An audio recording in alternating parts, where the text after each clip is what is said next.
নমস্কার সুপ্রিয় দর্শক বন্ধুরা, মেষ রাশির জাতক জাতিকাদেরকে বলব জীবনে ভালো সময় আসার আগে এই সংকেতগুলি যদি আপনারা পান তাহলে উপচে পড়বে সুখ ও সৌভাগ্য। বাস্তুশাস্ত্র অনুসারে এমন কিছু ঘটনা আছে এই মেষ রাশির জাতক জাতিকারা যেগুলি তারা যদি পায় এই সংকেতগুলি তাহলে শুভ শক্তির প্রতীক বলে মনে করা হচ্ছে, এবং এইসব কিছু আপনার সঙ্গে যদি ঘটে তাহলে বুঝবেন খুব ভালো কিছু আপনার সঙ্গে ঘটতে চলেছে খুব শীঘ্রই। বাস্তুশাস্ত্র বলছে এই মেষ রাশির জাতক জাতিকাদের সম্পর্কে জীবনে ভালো সময় আসার আগে কিছু সংকেত পাওয়া যায়, আর কারণে এইসব ঘটনা জীবনে পজিটিভ এনার্জি নিয়ে আসে।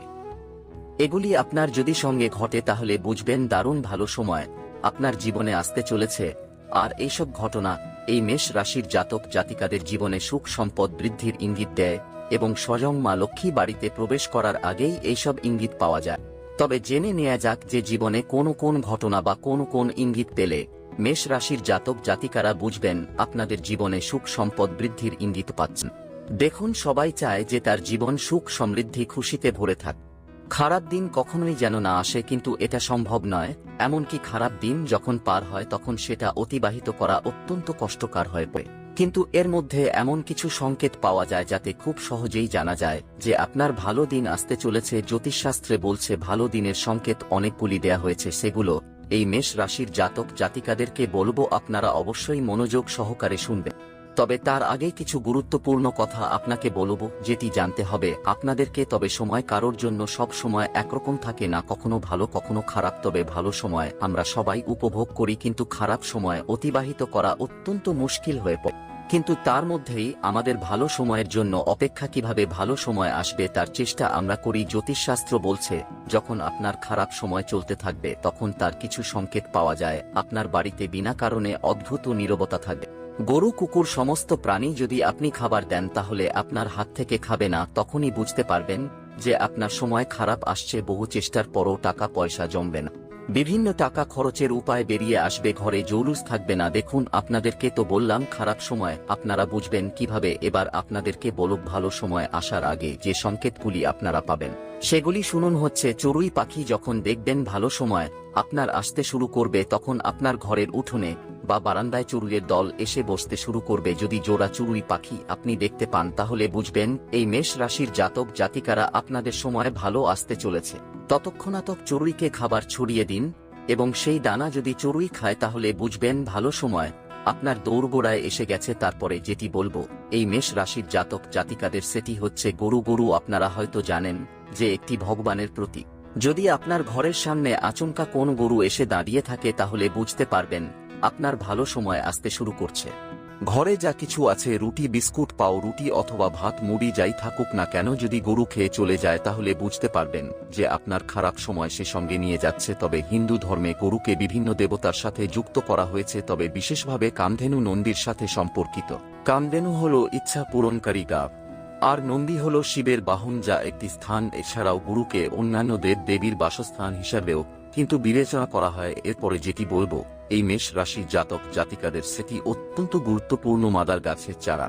যখন আপনার খারাপ সময় পার হয়ে ভালো সময় আসতে শুরু করবে এই মেষ রাশির জাতক জাতিকাদের, তখন আপনার ঘরের সামনে মাদার গাছ গজে উঠবে। দেখবেন এটা খুবই শুভ এবং অত্যন্ত শুভ সংকেত বলে মনে করা হচ্ছে।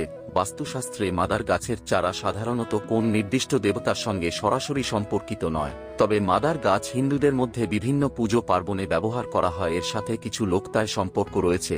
এটি বিশ্বাস করা হয় যে এই গাছের ফুল পাতা শিব পুজোয় ব্যবহার করা হয়। এটি দেবী লক্ষ্মীরও খুব প্রিয় বলে মনে করা হয়।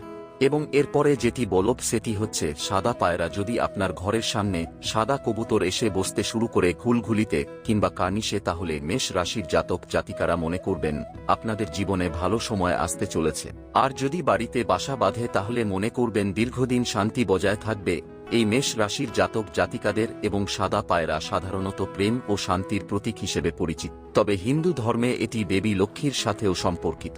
হিন্দু পুরাণ ও লোককথায় বলা আছে সাদা পায়রাকে প্রেমের দেবতা কামদেবের দূত হিসেবেও বর্ণনা করা হয়েছে। কামদেবের হাতে থাকা ধনুক এবং তীর সাদা পায়রা দ্বারা সজ্জিত থাকে, যা প্রেম ইতিবাচক শক্তির প্রতীক।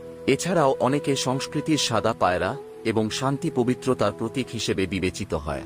জ্যোতিষশাস্ত্র বাস্তুশাস্ত্র অনুসারে বাড়িতে যদি আপনার পায়রা আসা একটি শুভ লক্ষণ বলে মনে করা হয়, বিশেষ করে যদি এই মেষ রাশির জাতক জাতিকাদের বাড়িতে আসে এবং বাসাবাদে অত্যন্ত শুভ। এটি দেবী লক্ষ্মীর আগমন, বাড়িতে সুখ সমৃদ্ধি বয়ে আনার ইঙ্গিত দেয়। এই মেষ রাশির জাতক জাতিকাদের এরপরে যেটি বলবো সেইটি অবশ্যই আপনারা মনোযোগ সহকারে শুনবেন। দেখুন, স্বপ্নে পদ্মফুল। এই মেষ রাশির জাতক জাতিকা যদি দেখে, তার কারণ নারায়ণ লক্ষ্মীর হাতে পদ্মফুল থাকে। স্বপ্নে পদ্মফুল দেখা সৌভাগ্যের ইঙ্গিত দেয়। মা লক্ষ্মী স্বয়ং পদ্মের উপর আসেন। স্বপ্নে পদ্মফুল দেখলে বুঝবেন প্রচুর ধন সম্পদ লাভ করতে চলেছেন আপনি। এবং টিয়া পাখি, টিয়া পাখি হল সম্পদের দেবতা।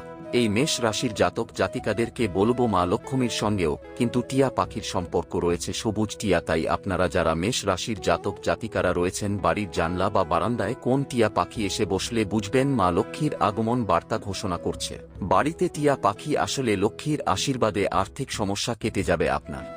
এবং এরপরে যেটি বলো, প্যাঁচা। প্যাঁচা হল মা লক্ষ্মীর বাহন। জ্যোতিষশাস্ত্র বলছে মেষ রাশির জাতক জাতিকারা, তা আপনার বাড়িতে যদি প্যাঁচা উড়ে এসে বসে তাহলে লক্ষ্মীও আসতে আর দেরি নেই। বাড়ির বাগানে বা আশেপাশে যদি প্যাঁচা দেখেন তাহলে বুঝবেন যে আপনার জীবনে খুব ভালো কিছু ঘটতে চলেছে। পেঁচা জীবনে সুখ সমৃদ্ধির ইঙ্গিত বহন করে আনে। এবং এরপরে বলবো শাকের আওয়াজ। সকালে ঘুম থেকে উঠেই যদি মেষ রাশির জাতক জাতিকারা শাকের আওয়াজ শুনতে পান তাহলে এটি অত্যন্ত শুভ লক্ষণ। এবং শঙ্কর ধ্বনি আমাদের চারপাশে পজিটিভ এনার্জি ভরিয়ে দেয়। তাই শাকের আওয়াজ জীবনের সুখ দুঃখ দুর্দশা দূর করে। এই মেষ রাশির জাতক জাতিকাদের আশা করি এই ভিডিওর মাধ্যমে আপনাদের জানাতে পেরেছি কোন জিনিসগুলি আপনারা লক্ষণ পেলে বুঝবেন আপনাদের ভালো সময় আসতে চলেছে। ভিডিওটি ভালো লাগলে অবশ্যই লাইক করবেন এবং শেয়ার করে অন্যদের জানার সুযোগ করে দেবেন। আর কমেন্ট বক্সে অবশ্যই লিখবেন জয় মা লক্ষ্মী দেবীর জয়, জয় মা লক্ষ্মী দেবীর জয়।